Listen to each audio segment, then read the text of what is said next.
তিনটি বিষয়ের ওসিয়ত করেছেন। কয়টি বিষয় ওসিয়ত করেছেন?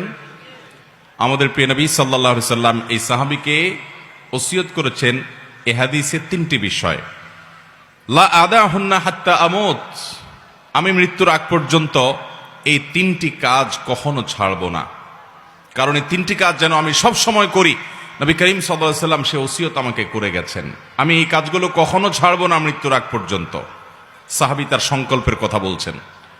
সে কাজগুলো কি?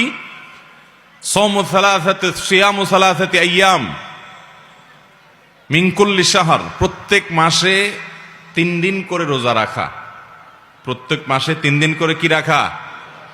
চান্দ্র মাসের 13, 14, 15 যেগুলোকে আইয়ামে 20 বলা হয়। নবী করিম সাল্লাল্লাহু আলাইহি সাল্লাম নিয়মিত এই রোজাগুলো রাখতেন। এই রোজাগুলো সেহের এবং ব্ল্যাক ম্যাজিক থেকে মানুষকে রক্ষা করার জন্য পরীক্ষিত এবং অনেক বড় উপকারী।